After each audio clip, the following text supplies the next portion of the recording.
Hello, everyone, and welcome back to the Financial Podcast. I'm your host, Olivia, and today we're diving into a topic that's front and center for many of you out there, mortgage rates. We've seen some significant movement recently, and it's certainly worth discussing what's driving these changes and what they could mean for anyone looking to buy or refinance a home. For the first time in over a month, we've experienced a noticeable daily drop in mortgage rates. This is a welcome shift for many, as the average lender is now quoting rates that are approximately 1/8% lower than they were just a week ago. Specifically, the average top-tier 30-year fixed rate has come down to about 6.87% from 6.96% just yesterday, marking the best single-day improvement we've observed since mid-April. To put that into perspective, this very rate was sitting at 7.08% just 2 weeks ago. When we consider how mortgage lenders typically offer rates, they often do so in eighth-point increments. So what this recent movement effectively translates to is an improvement of 0.25%. For a hypothetical $400,000 mortgage, this could mean a reduction in your monthly payment by roughly $67, which, while not a massive sum, certainly adds up over time and provides a much-needed breath of fresh air for potential homebuyers. The primary driver behind these recent gains in the mortgage market has been, as is so often the case, economic data. It truly is the only game in town if we're hoping to see sustained improvement in rates. The fundamental dynamic remains. For mortgage rates to come down, the economy generally needs to show signs of weakening. This past week offered precisely that, with a significantly weaker reading in the labor market from the ADP report. Additionally, we saw the lowest reading in nearly a year on a key service sector gauge, further reinforcing the narrative of a softening economy. Looking ahead, while today's economic data has clearly pushed rates lower, we always keep a close eye on what's coming. The rest of the week doesn't have much in terms of market-moving data until Friday, which brings the highly anticipated jobs report. This report is often the most significant economic release of the week, and its numbers will be crucial. If it corroborates the message of the weaker data we've seen recently, rates could indeed continue their downward trajectory. However, it's important to remember that the jobs report has, at times, diverged quite significantly from the earlier week's data, so we must approach it with a degree of caution and flexibility in our expectations.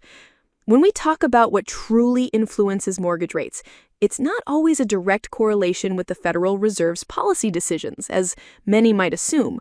Instead, mortgage rates tend to track more closely with the 10-year Treasury yield, which serves as a benchmark for long-term borrowing costs.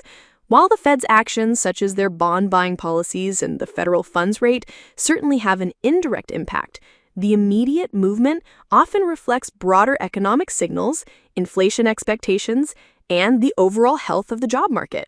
The Federal Reserve maintained the federal funds rate at its peak level for nearly 14 months, a period that began in July 2023. We then saw the central bank begin to cut rates, with a 0.5 percentage point reduction in September, followed by quarter-point cuts in November and December. However, for their third meeting of this year, which was in March, the Fed chose to hold rates steady. Their quarterly rate forecast release at that time indicated that, at least for the rest of 2025, the central banker's median expectation was for just 2 more quarter-point rate cuts. This suggests that we might see more periods where rates are held constant throughout the year. The conversation around the Federal Reserve's actions often brings up external pressures. We've seen prominent figures openly express their frustration with the Fed chair, advocating for more aggressive rate cuts. This sentiment often stems from the belief that current Fed policy is too restrictive, particularly for the housing market, and that the labor market might be softening faster than the Fed acknowledges.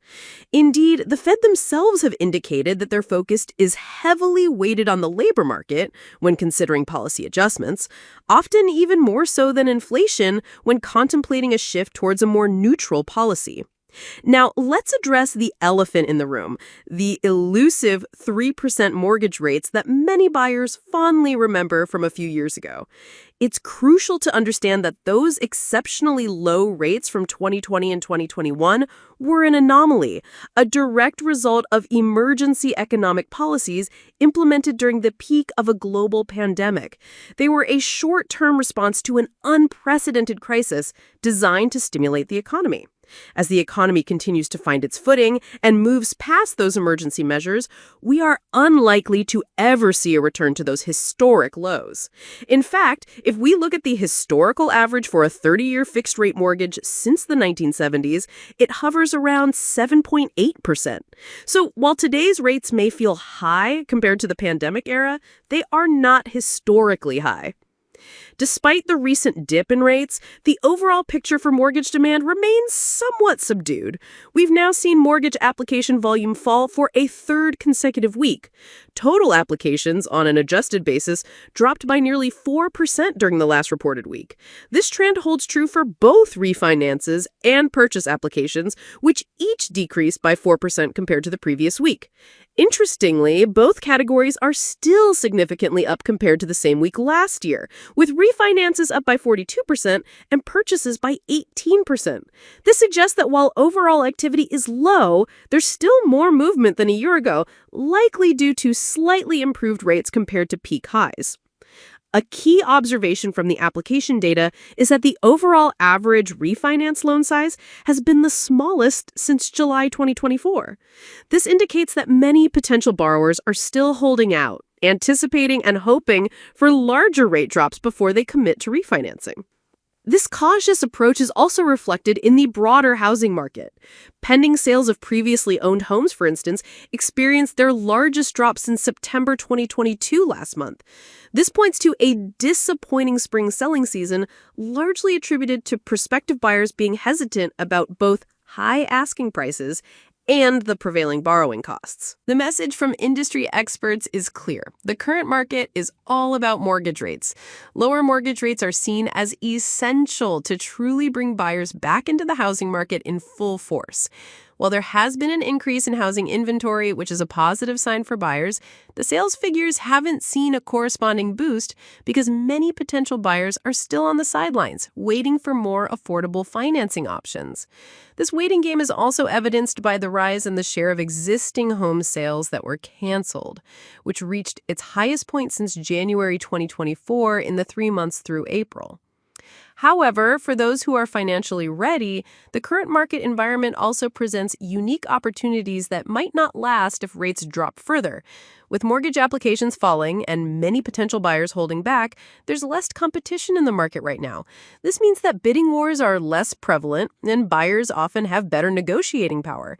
It's more common to ask for concessions, credits, or price reductions from sellers in this type of market, something that was almost unheard of during the frantic bidding wars of 2021 and 2022.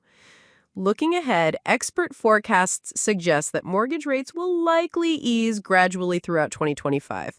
While no one expects a return to the unprecedented 3% rates, many anticipate rates settling into the mid-6% range by the end of the year.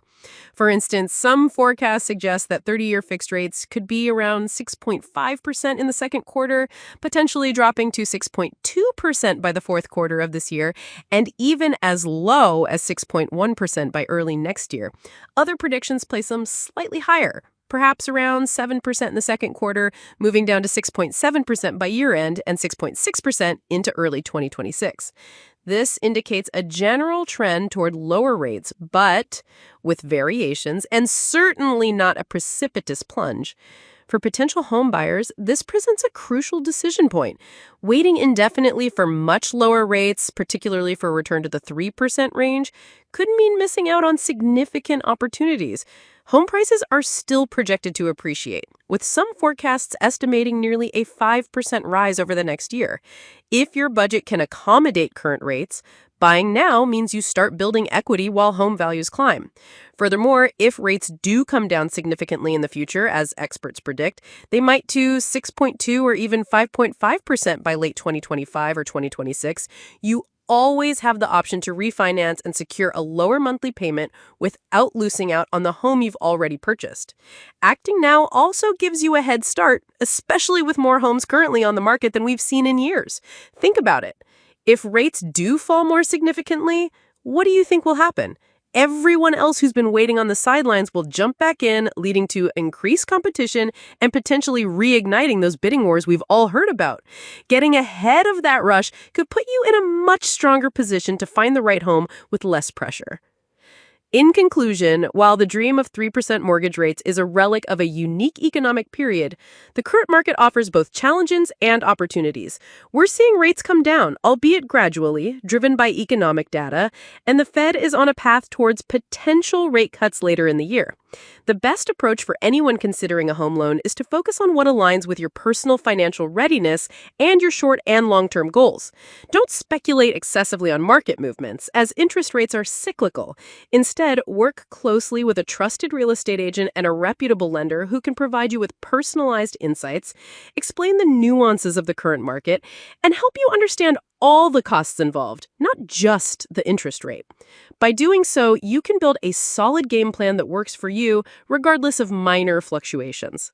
Thank you for joining me on the Financial Podcast today. I hope this discussion has provided you with valuable insights into the current state of mortgage rates and the housing market. Remember to always make informed decisions that serve your financial well-being. Until next time, take care.